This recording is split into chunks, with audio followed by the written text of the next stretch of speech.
हाँ तो दोस्तों, हम आपके सामने फिर से एक कहानी लेके आ रही हूँ। सरजू की कृपा। लोग कहते हैं कि गंगा मरे हुए को ताड़ती है और सरजू जीवित लोगों के शांति पथ का प्रशस्त करती हैं।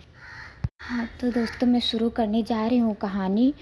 देखो सरजू माँ की चमत्कार कैसे कैसे की है ब्राह्मण के साथ। भले ही अपनी अज्ञानता के कारण आज की प्रगतिशील दुनिया का ज्ञानवान कहलाने वाला मानव भगवान के अनेक रूप या निर्गुणमय गुणात्मक है इत्यादि सिद्धांत पर विश्वास न करे। इससे उस अनंत लीलामय और सागर प्रभु का कुछ बनता बिगड़ता नहीं है। फिर भी कभी कभी वो हमारे ही सम्मुख ऐसे अद्भुत चमत्कार कर दिखाता है जिसकी कल्पना ही हमारे मन में बुद्धि और कर्म पर होती है। जनपद नदी की सरजू माँ संबंध। किसी ने कहा है गंगा मरे हुए को तारती है और सरजू जीवित लोगों की ही शांति पथ प्रशस्त करती हैं। इसके अनुसार सरजू के गुणों का परिचय भी बहुत लोगों को होता रहता है। इस नदी के चमत्कार यदा कदा इस क्षेत्र के लोगों को आश्चर्यचकित कर ही देते हैं। संभवतः ऐसी घटनाओं के कारण इसके प्रति इस पर्वतीय प्रदेश के भोले लोगों का विश्वास दिन प्रतिदिन बढ़ता ही जा रहा है। कुछ वर्षों पूर्व वर्षा ऋतु यहाँ ऐसी घटनाओं के कारण इसके प्रति इस पर्वतीय प्रदेश के भोले लोगों का विश्वास दिन प्रतिदिन बढ़ता ही जा रहा है। कुछ वर्ष पूर्व वर्षा ऋतु में यहाँ एक बहुत भयावह दुर्घटना हुई थी। इस जनपद मल्लादानपुर लोहारखेत गांव की यह करुण कहानी है। इस गांव के एक उच्च स्थान पर एक पहाड़ी के नीचे एक महात्मा की कुटी थी। वो महात्मा पिछले कुछ वर्षों से उस कुटिया में रहकर देवाधिदेव भगवान शंकर जी की अर्चना में लीन थे। पास के गांव से उसे जो कुछ भी प्राप्त होता उसी में संतुष्ट रह जाते। प्रतिदिन सरजू में स्नान कर एकांत में प्रभु चिंतन द्वारा संभवतः अपने पूर्व जन्म के पापों का प्रायश्चित करते और इस जन्म में पुण्यों का संचय कर रहा था। श्री कृष्ण जन्माष्टमी के दिन सरजू में स्नान कर रहा था। पूजा पाठ से निवृत्त था। एकांत में वो मन ही मन अपने कृपामय प्रभु का चिंतन कर ही रहा था कि एकाएक एक महिला उसके सामने आकर खड़ी हो गई। उसके अलौकिक और दिव्य रूप देखकर महात्मा की आंखें चौधिया रह गई। अब वो महिला बोली, तू किसकी आज्ञा से यहाँ पर आसन जमाए बैठे हो? जोगी, भाग यहाँ से। अभी अपनी झोली चिमटा लेके उठ। अभी भाग जा, फौरन चला जा। महात्मा भक्त तो था पर उसकी समझ में कुछ नहीं आया और ना वो वहाँ यही समझ सका कि आखिर इस एकांत में इस महिला को उसे इस प्रकार तंग करने का प्रयोजन किसने दिया। आखिर मेरी पुष्की झोपड़ी से इसे क्या हानि है, क्या ऐतराज है? फिर भी शांत होकर वो बोला, माई, कुछ सुरम स्थान देखकर पिछले कुछ वर्षों से इस पहाड़ी के नीचे भगवान शंकर से अपने प्रकृत कर्मों की क्षमा याचना कर रहा हूँ। मन वाणी कर्म से किसी को कोई हानि ना हो ऐसा प्रयत्न करता हूँ। आप माँ हैं, आप ही बताइए, आज्ञा दीजिए, मैं क्या करूँ और कहाँ जाऊँ? मेरा ये ठेका नहीं है कि तुझे तेरे योग्य स्थान बताऊं, पर चला जा अभी यहाँ से। अच्छा, देख मैं जाता हूँ,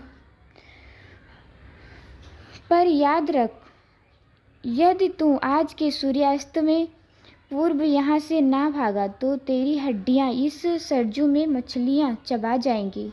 इतना कहकर वो महिला चली गई। महात्मा को जैसे काट मार गया। कृतज्ञ वे भी मूर्छ हो गया और बेचारा फिर भी ये देखता रहा आखिर ये महिला कौन है और जाति कहाँ है।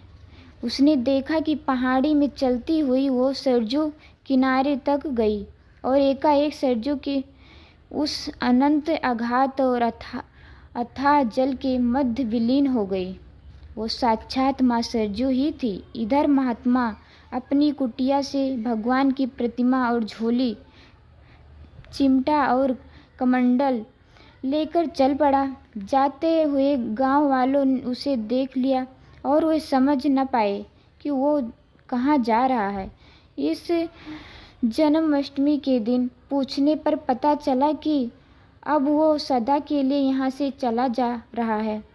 ऐसा समाचार सुनते ही ग्रामवासियों उसके पास आए और उन्होंने उसे प्रार्थना की, हे महात्मन, इतने दिन साथ रहे, अब हम लोगों को छोड़कर कहाँ जा रहे हो? कम से कम आज तो रह जाइए। आज श्री कृष्ण जन्माष्टमी है, ऐसे पर्वत पर हमें न छोड़िए। ग्रामवासियों को आग्रह कर देखकर महात्मा ने कहा, यदि आप लोगों की ऐसी ही इच्छा है तो नीचे वाले गांव में रह जाऊंगा, यहाँ नहीं। गांव वालों की समझ में नहीं आया। बेचारे उल्टे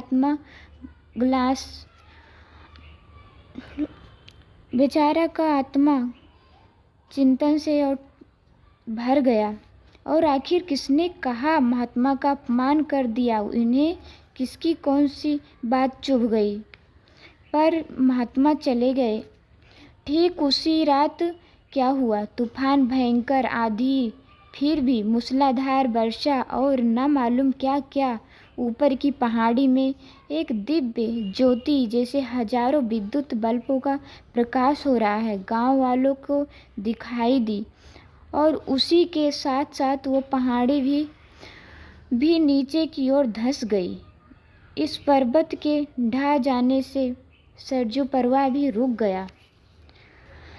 सरजू पलट गई और सारा गांव ही सरजू की परवाह और उस पहाड़ी में ही सदा के लिए विलीन हो गया। कितने ही मनुष्य, पशु, ढोर दब गए, वो बह गए और उस बवंडर में समा गए।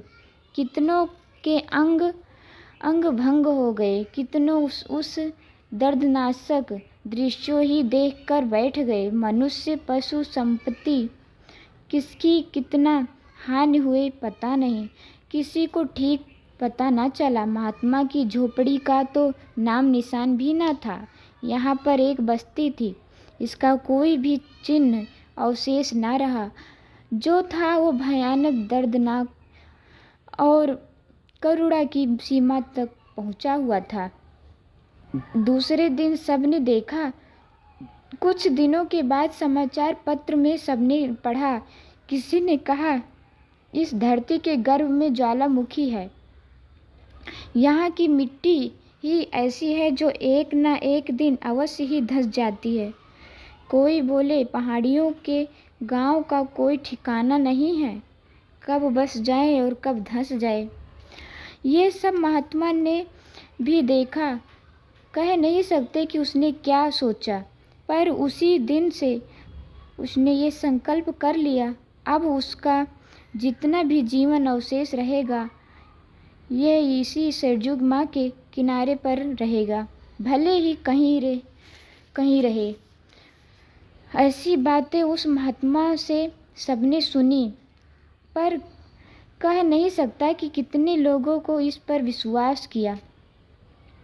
तब से उस महात्मा को आसपास की बस्ती में किसी ने देखा। हाँ, पिछले वर्ष सुनने में आया कि एक महात्मा सरजू के किनारे कहीं एक पहाड़ी के नीचे बैठा हुआ। तो अगर आपको अच्छा लगा हो तो लाइक करें, शेयर करें, कमेंट ज़रूर करें।